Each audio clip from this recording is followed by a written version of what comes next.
Hello and welcome to the EDHRECast, where we're all about Commander, data, and dad jokes. I'm Joey Schultz and I'm joined by my fantastic co-hosts. Up first, he likes Magic Foundations, so he got really spooked when someone in a game yesterday cast the card Foundation Breaker. It's Matt Morgan. So recently I was kicked out of the coffee club that I was in, and they said it was for a wardrobe malfunction. Turns out that I'm not allowed to wear my t-shirts. Aw, beans, Matt. I'm sorry to hear that. Oh, hamburgers. That's not coffee either. A little bit of a stretch there, yeah. Actually, kind of a big stretch, to be honest. All right, up next, a bunch of cards that he'd completely forgotten about are getting reprinted in Magic's new upcoming Take on a Core set, so he's decided he's going to call that set Magic Lost End Foundations. It's Dana Roach. How did little kids in ancient Rome get their haircut? I have no idea how. With Little Caesars. Okay. That was given. A version of that joke was given to me by a listener in MagicCon Vegas. Heck yeah. Nice. This is the first episode that we've recorded since we got back from the con in Vegas, actually. So it's nice to be back with you guys again.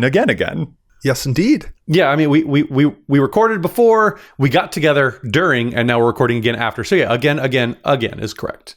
And there are a couple of things that were announced during the con in Vegas, which I guess here we're getting a show together to talk about how we feel about the direction that places are going. Dana, how would you characterize this episode, do you think? The state of Magic / Commander moving forward, I think might be what we would call it. Yeah, let's take the temperature in the room here. We got a couple of shout outs to do before we get to it, though. We are proud members of Team Ultimate Guard. When you like a company's products, that makes it easy to recommend them, and we all like and use Ultimate Guard sleeves, their deck boxes, even their backpacks. If you happen to be at MagicCon Las Vegas, you would have had a chance to sit and play some Jumpstart games with all three of us, and we'll be doing the same thing at events in 2025 in Chicago, in Las Vegas, and Atlanta. So find us at an Ultimate Guard booth near you for your chance to meet us and to beat us. Yeah, and if you'd like to support the show, there's lots of ways that you can do that. Whether you want to subscribe on YouTube, like these videos, you can also just leave a review on your local podcasting app. They're just awesome ways that give us support that we definitely appreciate, and it actually means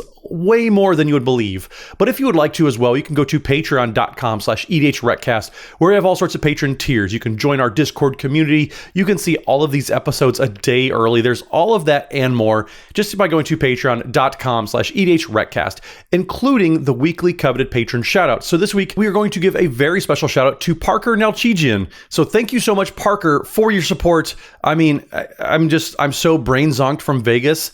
I am letting you down right now. I don't have the brain space to do any puns right now because I'm still recovering, and so that's on me. Oh, come on, Matt. Usually you knock it out of the Parker with these jokes. Parker, either way, we appreciate all the support, and to all of our patrons out there, it means the world to us. All right, guys. Well, I think we're going to get into our main topic here. Dana, as you said, there's sort of a state of the game and maybe even state of the Commander format thing, sort of taking the temperature in the room, because a lot of stuff was announced about the upcoming year of Magic, which certainly caused quite a lot of surprise amongst the community. That's something that we want to kind of figure out our own selves, figure out where we feel situated within that, and also figure out what it might mean for the future of the game. It's kind of a big, broad topic, though, so we kind of have to handle it one piece at a time. Where ought we start? Well, the first thing I'd like to start with is to make a note here. Most of the stuff is pretty subjective. Like, there are some things that you can objectively point to as a problem, and some things that are subjectively a problem. Like, if my neighbor were to buy a new Cybertruck and leave it in his driveway, I would probably subjectively, not love that.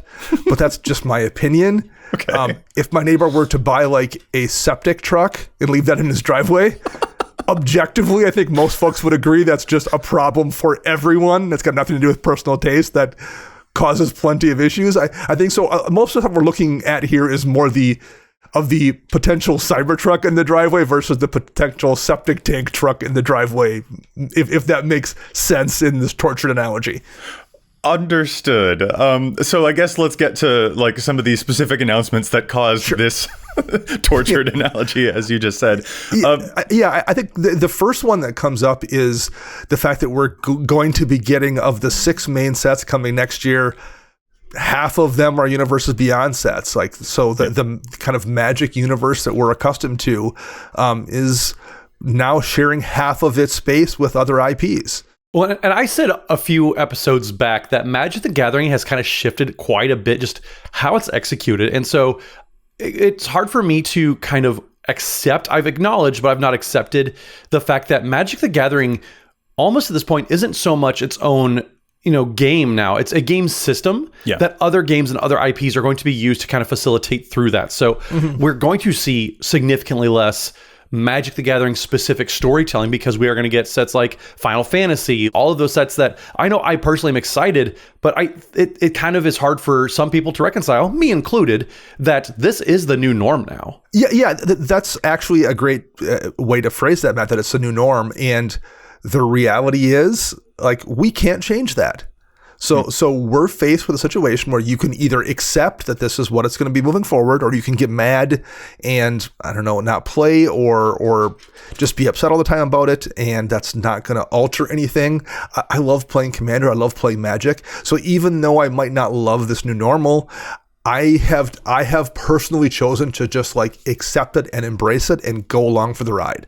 Yeah, which I understand. I think a lot of people will see these products, these Final Fantasies, these Spider-Mans, these full set Spider-Man stuff coming up in the future, or the SpongeBob secret layer that they announce as well. And there are people for whom that resonates. I think it is understandable why for some of us it does not necessarily resonate. A metaphor that I've kind of used is that it does feel like a band that I really, really love.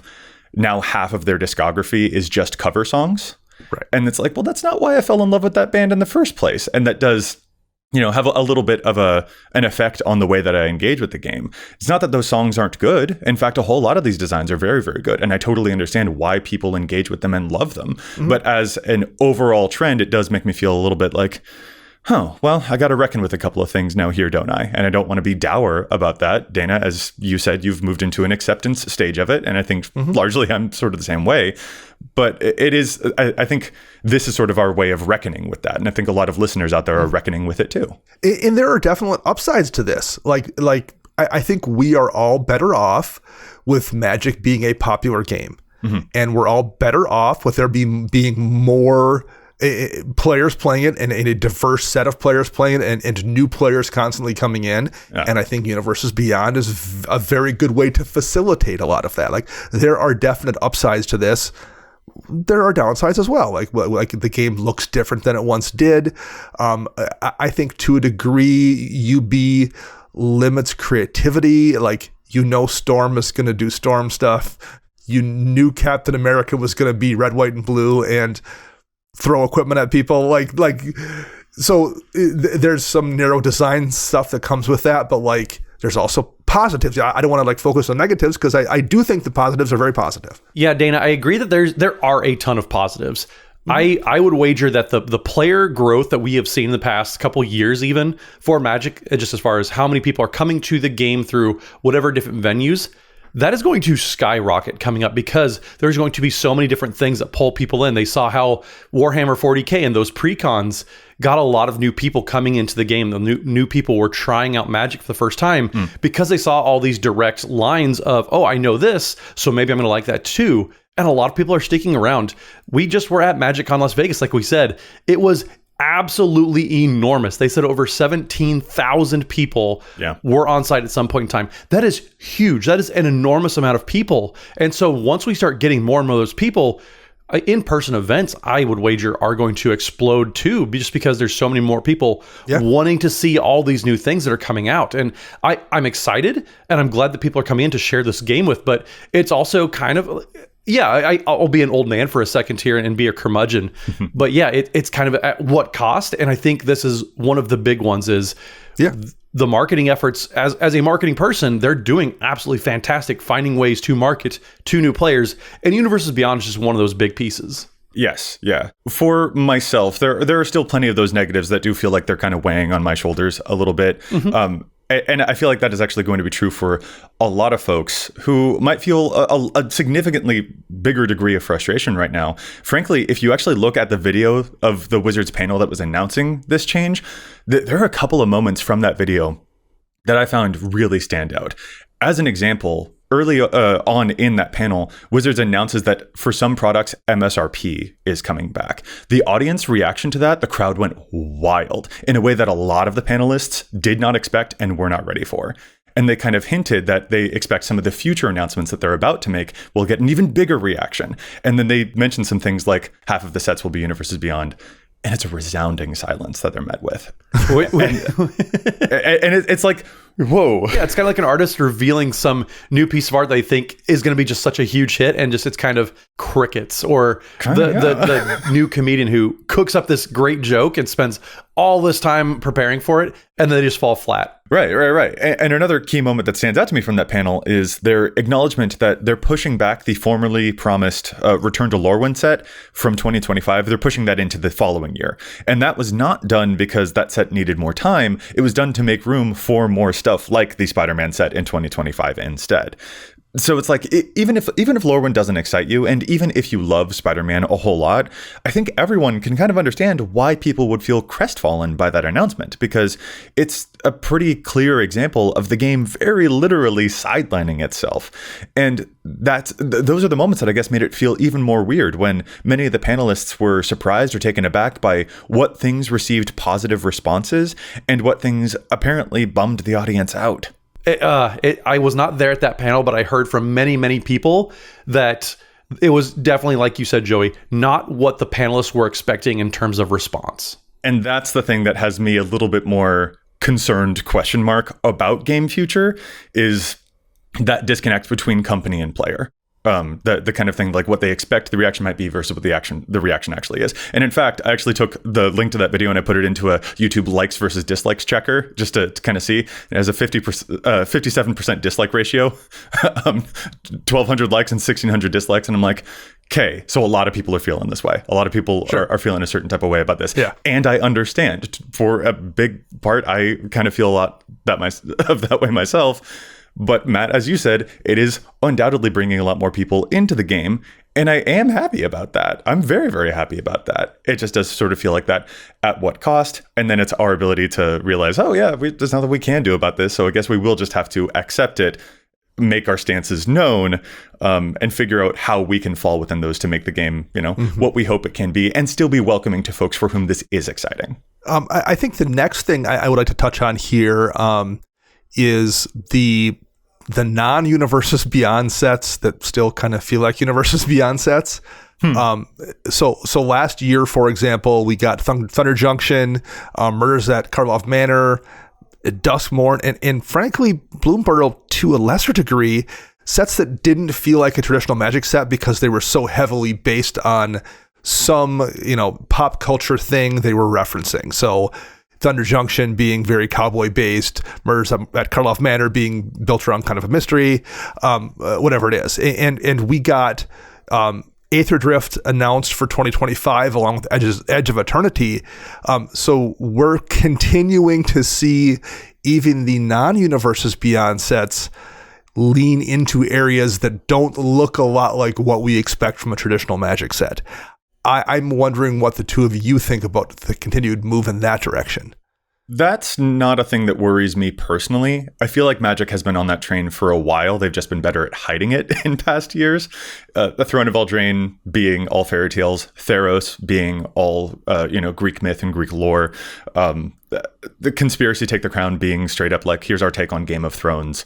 Those have felt like fine to me in the past. Magic loves to take a thing and then have its own spin on it. Some of them have been a little bit less effective. Magic the Hattening was kind of something that I think you called some of those past sets, because suddenly everyone's wearing a deerstalker or wearing a cowboy hat. And I understand why those feel like they don't necessarily land. But in terms of them, I'm like, some of the Magic worlds work really well for me. Some of them don't. Redwall aesthetically is very, very fun. So I'm not, I'm not as bothered by that as the ones that are bigger breaks away from Magic lore or Magic IP.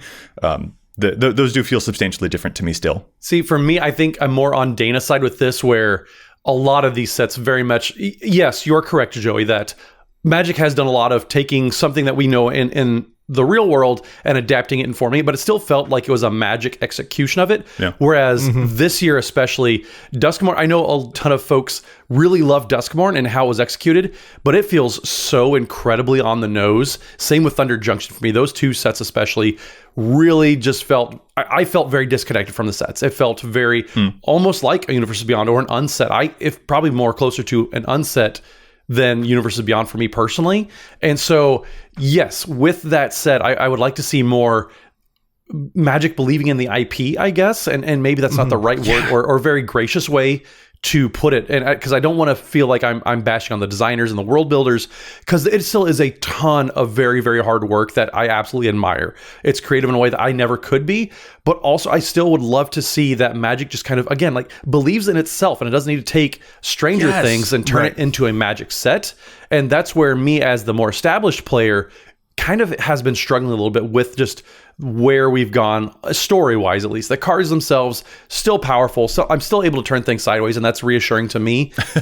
But then again, like I would love to see Magic sets that believe in themselves. That, Matt, that's exactly it for me too. Magic going halvesies with its own IP especially reads to me as just this a big lack of faith in their own product. And there's a fantastic Ristic Studies article that I really, really recommend people read that goes over his thoughts on this. Sam is always very erudite, very eloquent.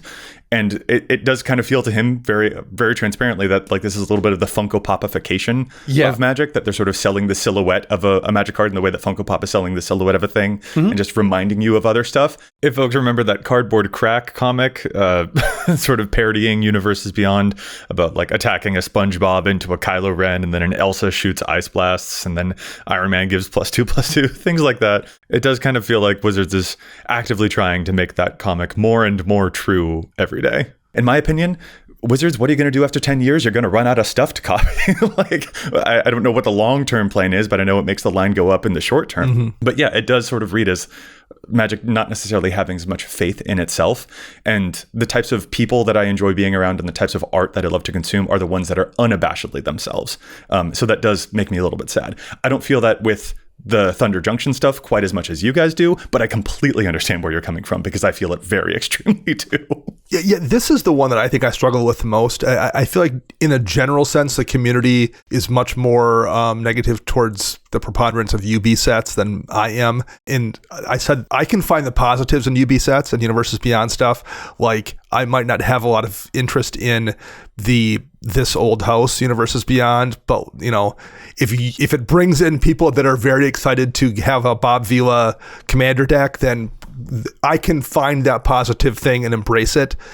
I don't know if I believe that people are coming in to play Thunder Junction. Like Thunder Junction is not bringing people in to play Cowboy Magic, and as a result, I feel like it's only downside for me.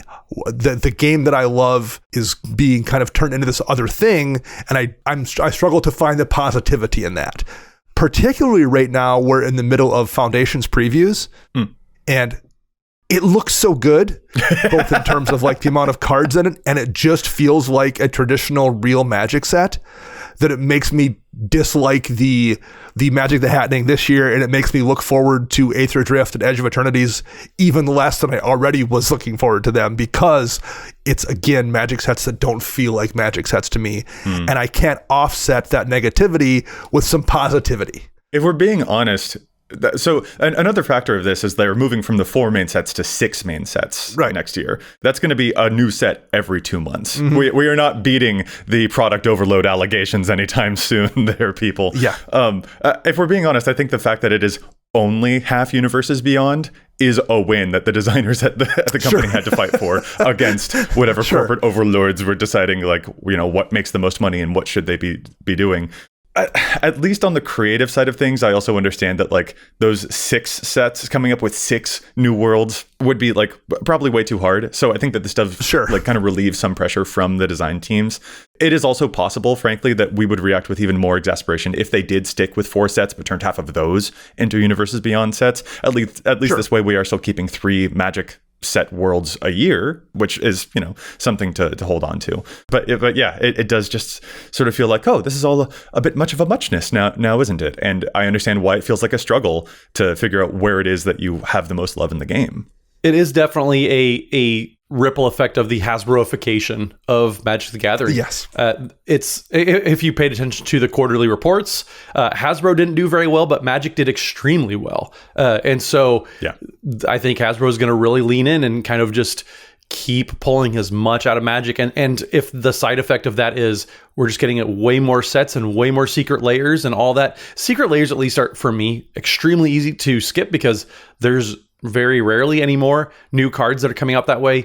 So I can just zone out. If you like secret layers, it's awesome because there's so many different options for everybody out there. But on the other hand, as a content creator, I can't really ignore so many of these new sets that are coming out. It's a little hard to keep up with. But yeah, as a player too, just trying to keep up with all the new cards. Like I want to update my decks every now and then, not every 2 weeks, which is what it seems like I kind of have to do these days. Yeah. Well, since we just talked about all of the kind of things that are coming up and kind of the high level stuff, why don't we challenge some stats? Then when we come back, we can maybe talk about the general state of the game and how it's being played. Yeah, how do all these things affect the game? That sounds like a second half of the show type of thing, Dana. I think you're totally right. So let's pause for Challenge the Stats, because there's a lot of data on EDHREC that we don't always agree with. I think I'll get us started for Challenge the Stats this week. I want to talk about a card that I have been adoring in my Karazakar the Eye Tyrant deck. That is the Rakdos Goad Beholder guy. A 5-mana 5/5. Whenever you attack a player, you tap target creature they control and you goad it. And of course, you get rewards when your opponents attack each other. You get to draw some extra cards, although you do lose some extra life to do that. And trust, I have definitely lost the game to my own Karazakar life loss triggers. Dana, drawing cards and losing life. I hope that you're proud of me. I know that's something you and I connect with and bond over. It is the best. Yeah. To mitigate that, I've been looking for more and more sources of lifelink in that deck because that can really save me so much. It helps me draw extra cards and not die to that kind of thing. And I realized a little bit ago that when I am tapping and targeting and goading my opponent's creatures, that counts as committing a crime, which makes the card Rattleback Apothecary a fantastic addition to Karazakar, and every game that I've seen it so far, I have been in love. Rattleback Apothecary is a 3-mana 3/2 Gorgon Warlock with Death Touch. Whenever you commit a crime, target creature you control gains your choice of Menace or Lifelink until end of turn. So whenever you're attacking with your stuff, you can give that big 5/5 commander some Lifelink, which will buy you a bunch of time to draw all those extra cards, or you can give Menace if you no longer need the life gain. This card doesn't even show up on Karazakar's page at all right now, but it has been clutch. It's a whip of Erebos that can attack in that deck, more or less. It has a similar type of effect, which is huge when I'm trying to lose a bunch of life and draw a whole bunch of cards. So if you are playing Karazakar out there, give Rattleback Apothecary a look. Well, I'll take it for us next then. So I have our listener submitted challenge, which is submitted to us from Discord member Mr. Necromancer. So Joey, I know you already like this challenge. Heck yeah. So Mr. Necromancer had a really good non-bow, and it's another one that we really like seeing. And it's similar actually to a challenge that we had a ways back, but it's a nice reminder every now and then. So they said already got one that's a non-bow that I came across while I was building up my own Rendmaw Creaking Nest. So the card Compost is showing up on a whole bunch around 15% of the time as of writing of Rendmaw lists as a cheeky way to gain some card draw from little bird tokens dying. Unfortunately, this does not work. In the Magic rules, tokens are not cards, therefore would not count as a black card entering your opponent's graveyard.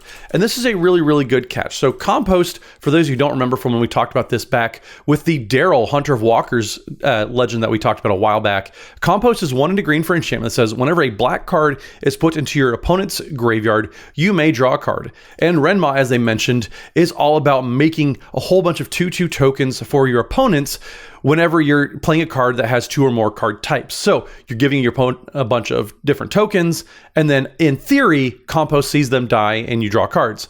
Well, as we're pointing out here, tokens are not cards, so they are never going to proc Compost. And so I see why people would be latching onto this, but it's an important rules kind of interaction to keep in mind in the deck building process.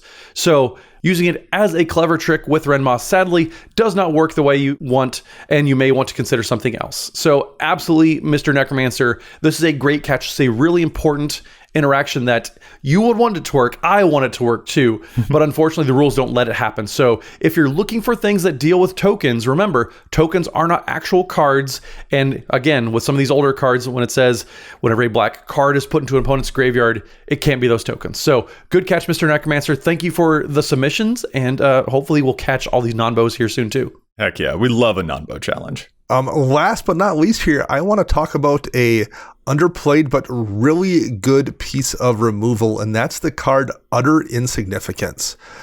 It's an aura for 1 and a blue. It says enchant creature. Enchanted creature loses all abilities and has base power and toughness 1/1.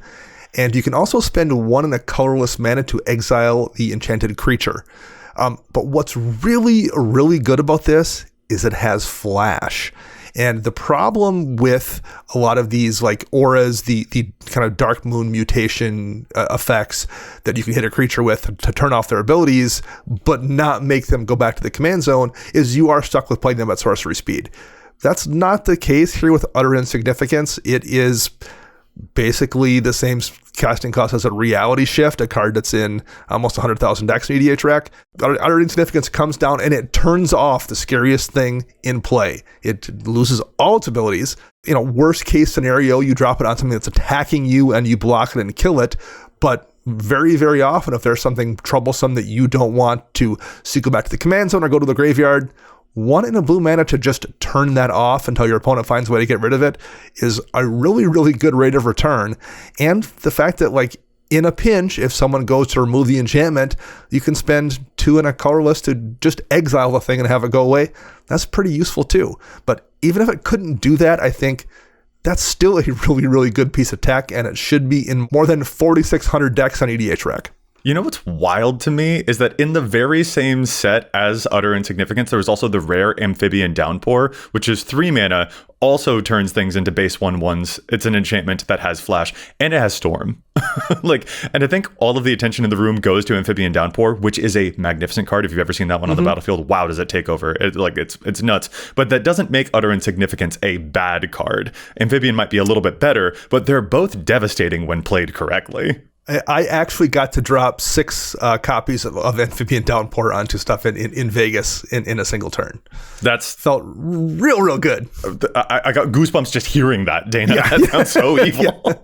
Yeah, and it was in a deck that cared about Blue Devotion, so then it increased my creature's power by 6. Oh, that's gross. That's so gross. I love that for you. Heck yeah. Yeah.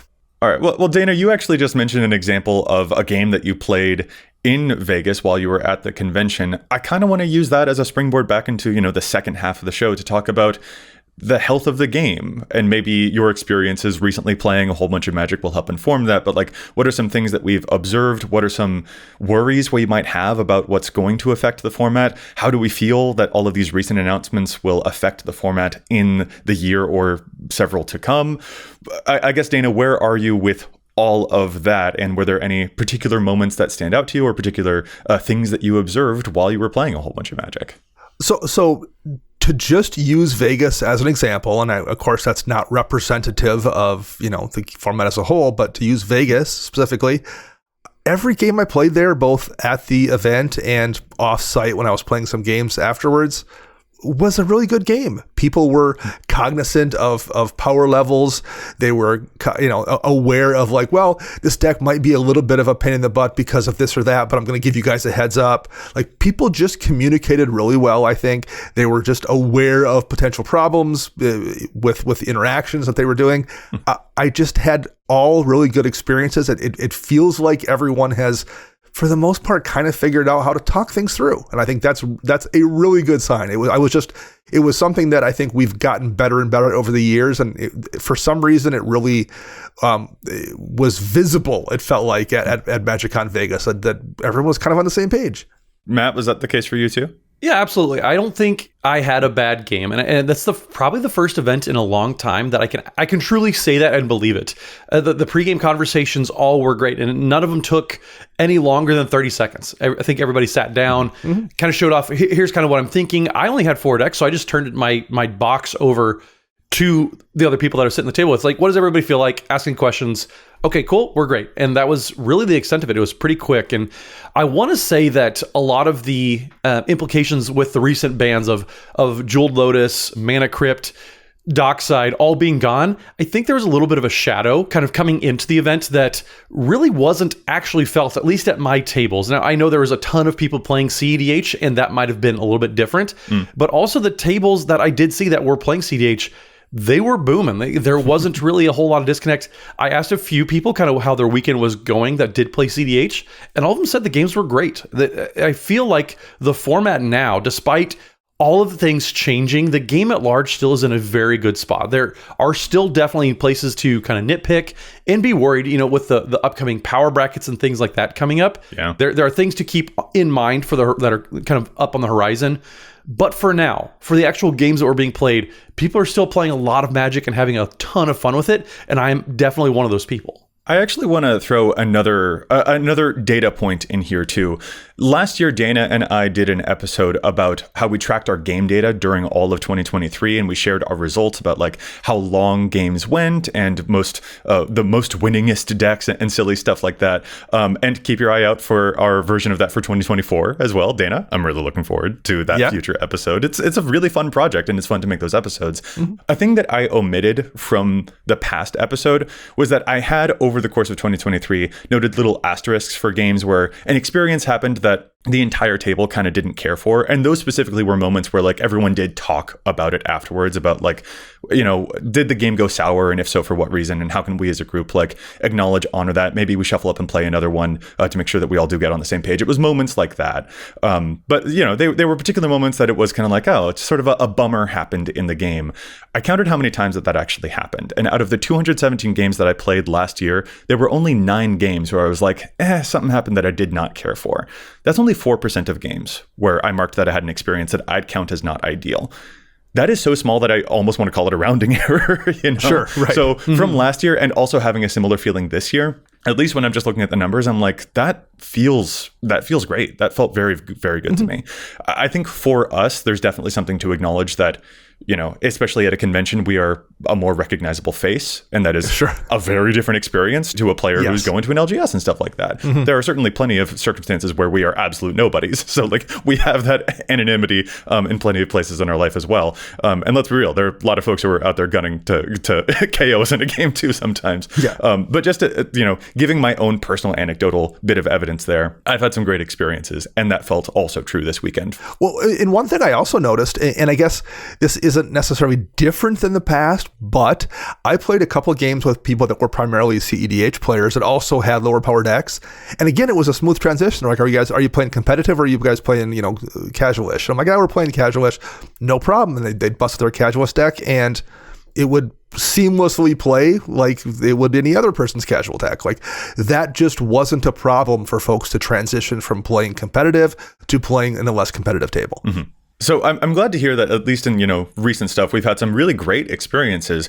I am kind of wondering though, how you guys feel about the future of the format. Like if it feels like the games that we've currently been playing have been, on the better side. Like we had some really fantastic experiences, and y'all, the listeners that we did get to play against at these conventions, oh my word, what fantastic experiences. It's always such a delight to meet up and hang out with all of you. Mm-hmm. For you guys though, I wonder if there are certain worries, especially, in the wake of some of these announcements, certain things that are on your mind about what could pose a risk or a danger to the health of the format in the long term, given everything that we know is going to be happening. Are there any things that jump to mind as a result of that, or? I don't think anything is going to be truly earth-shattering when it comes to a lot of these changes.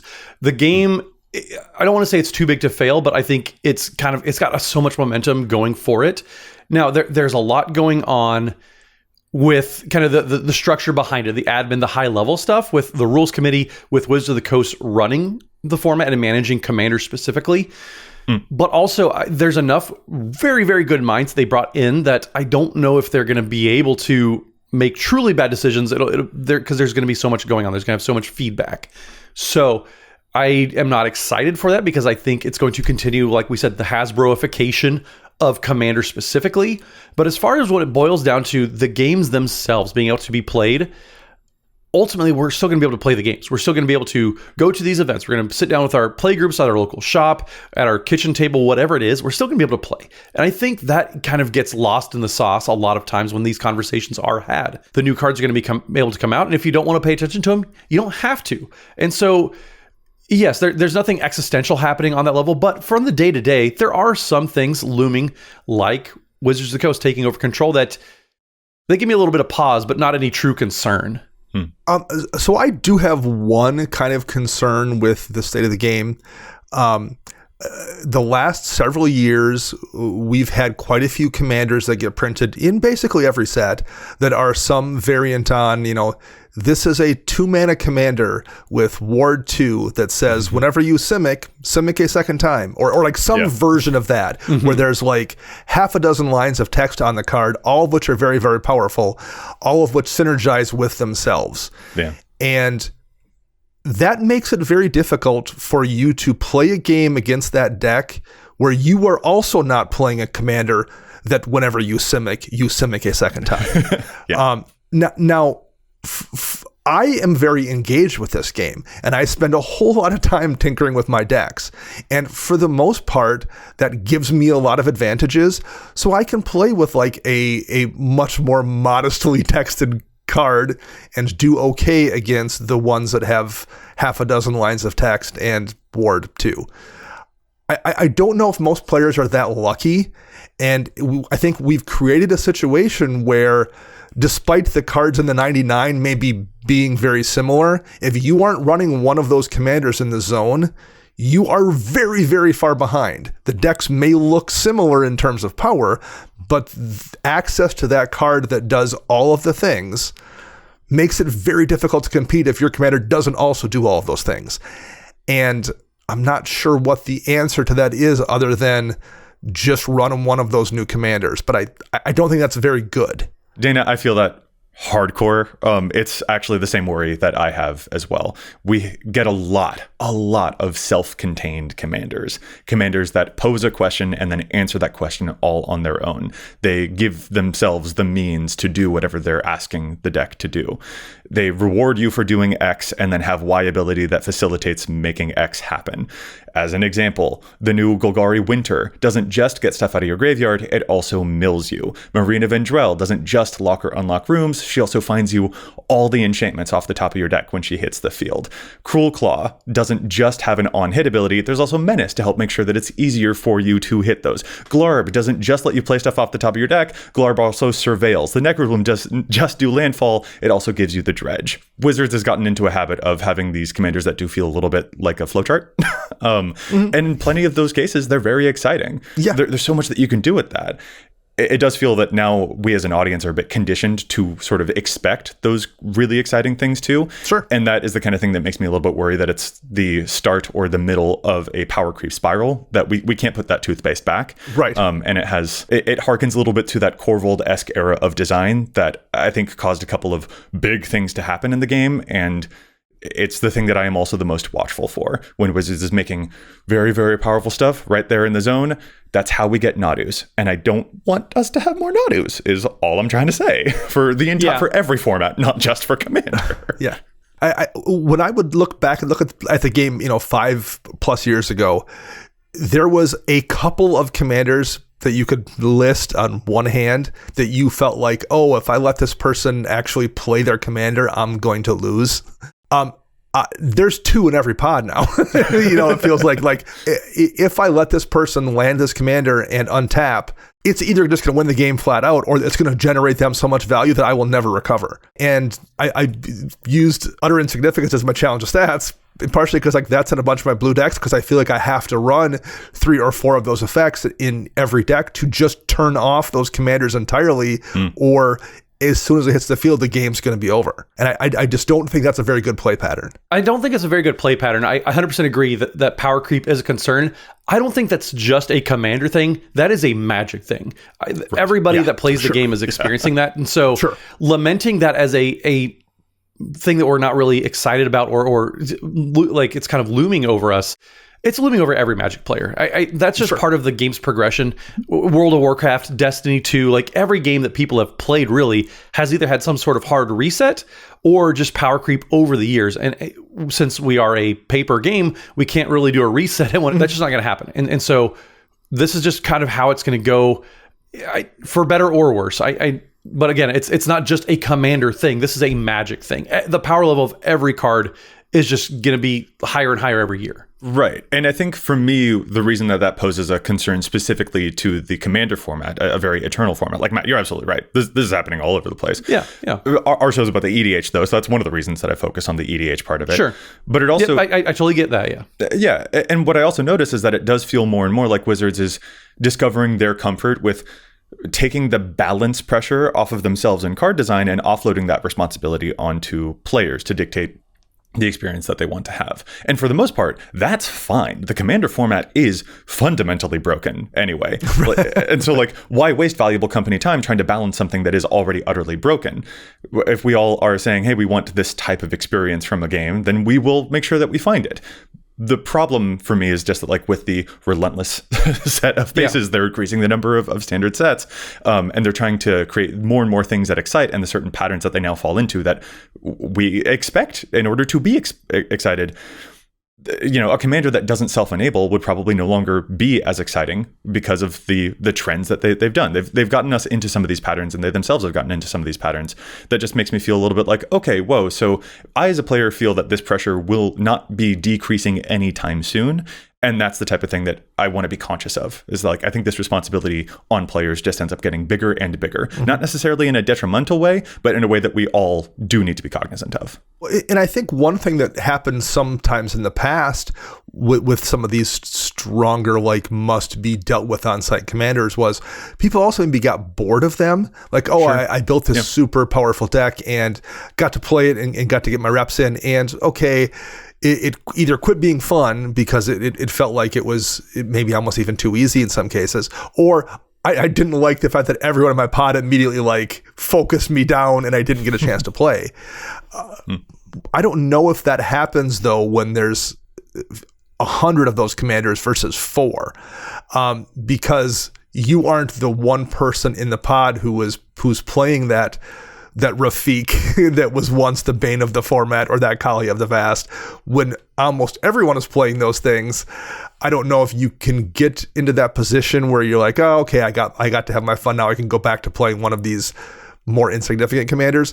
And I don't know how many of those insignificant commanders there are to switch over to when they print out this many commanders and there's this many strong ones in every set. I mean, there definitely are some, but like, I think it's difficult to go back to that pattern. I think we once upon a time saw where people like got to experience a thing and they're like, okay, I've done it, I did it, now I'm going to move to something else. I think that might be going away a little bit too.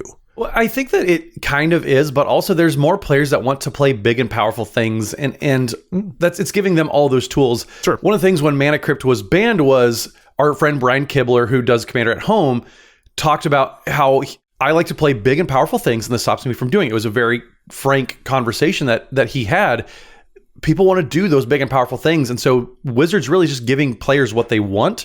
Sometimes it's not what they need, but they're getting a lot of those big, powerful things. And again, I think my concern with putting more and more powerful legends out into the format kind of goes down to what Rachel and Jimmy said on the Command Zone recently when they're talking about unbanning a bunch of cards is, if there's a problematic commander that people want to play, you can always opt out of those games. I know that when the three of us have talked about how my extreme hatred for cards like Turgid and Maha are out there. There it is. We can always opt out of those games. And so, yes, there's more and more powerful commanders that kind of have the face roll type of effect.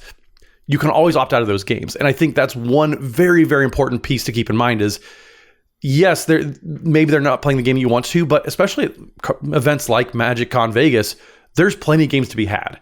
And so just making sure we don't lose sight of this social piece of the format where I'm not really looking for that type of game. Do you have any other commanders? It's such an easy thing to say when, yes, I do agree that there's a lot of really, really silly commanders out there. I just built Coma And that thing is ludicrous. Yeah. But also, if people don't want to play against that commander, either I had other decks, or people could have said, "I'll just find another pod, no big deal." And similar to my comment about Universes Beyond, where I found the positivity in the fact that it's bringing new people into Commander, and that's good for all of us. The reality is really powerful, flashy things bring new players into Commander. I mean, Sure. in a lot of ways, it's similar to Universes Beyond. And to go back to my, septic tank, Cybertruck analogy too, like just because I don't think that's a good play pattern doesn't mean it's universally not a good play pattern. Like just because I don't like that doesn't mean it's bad for everybody. Yeah. This isn't a septic tank situation necessarily.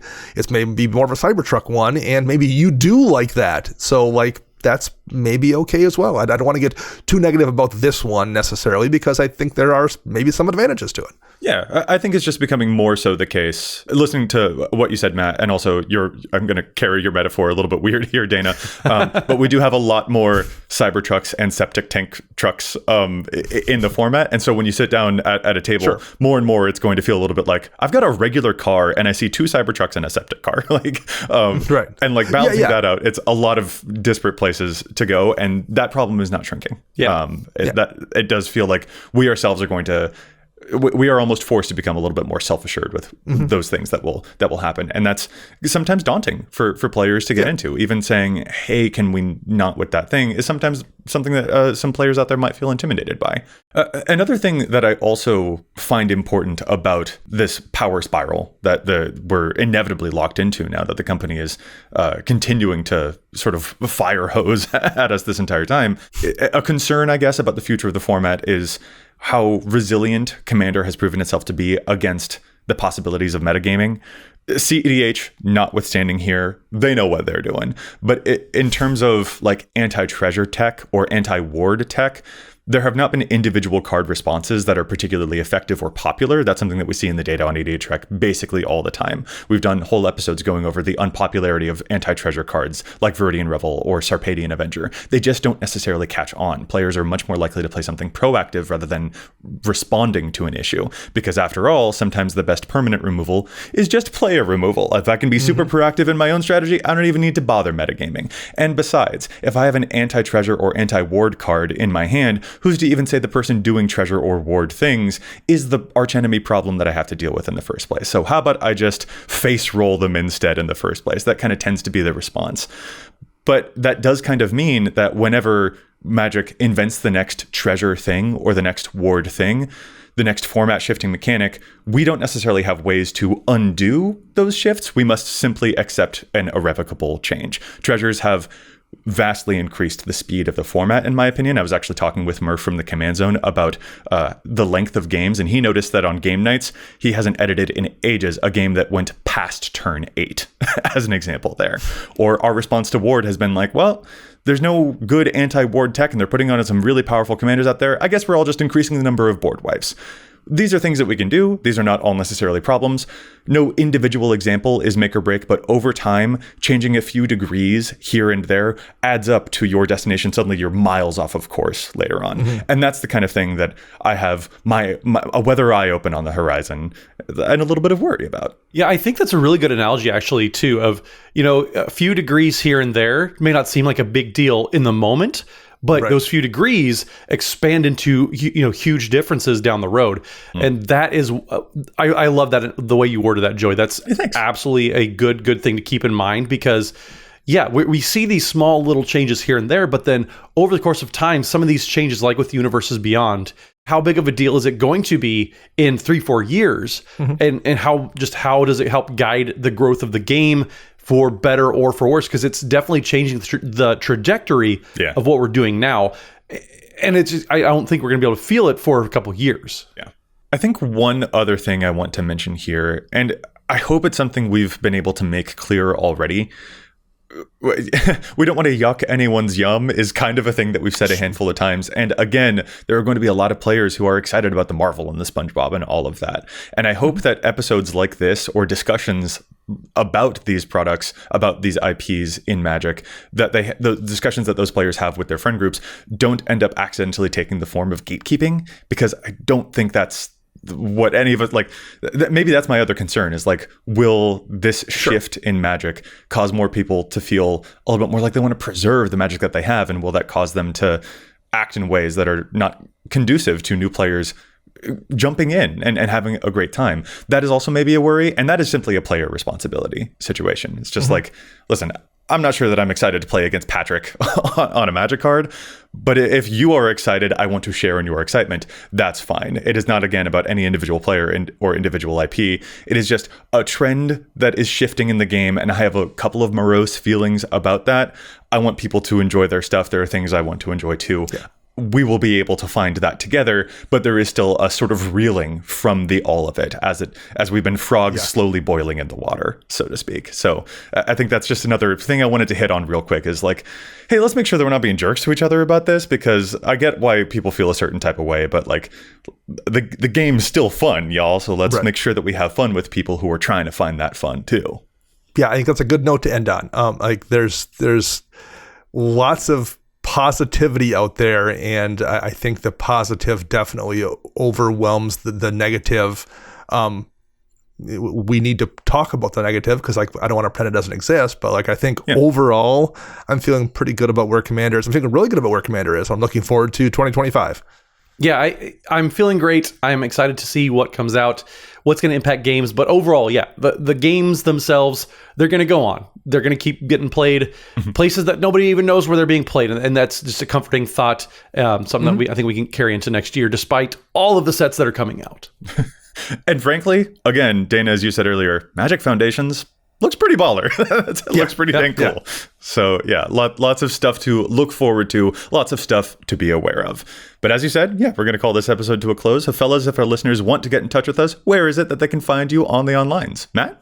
So you can find me on pretty much any social media platform at Mathimus55. That's MATHIMUS55. And don't forget, we are proud members of Team Ultima Guard. So if you need some of the best accessories out there to protect your cards, whether it's sleeves, whether it's deck boxes, the awesome backpacks that you can carry around and just fit so well at all those events, check out Ultima Guard for the best on the market. And Dana. You can find me online at Dana Roach. I'm writing articles for EDHREC and Commander's Herald. And you can find all of us together at patreon.com/EDHRECast. And I'm Joey Schultz. You can find me online at Joseph M. Schultz. You can also find the cast everywhere online at EDHRECast. And if you got a question for us, maybe a challenge the stat submission that you'd like to pitch in, you can contact us at EDHRECast@gmail.com. Listeners, we'll be back at you next week with more data and insights. But until then, remember, EDHREC your deck before you wreck your deck.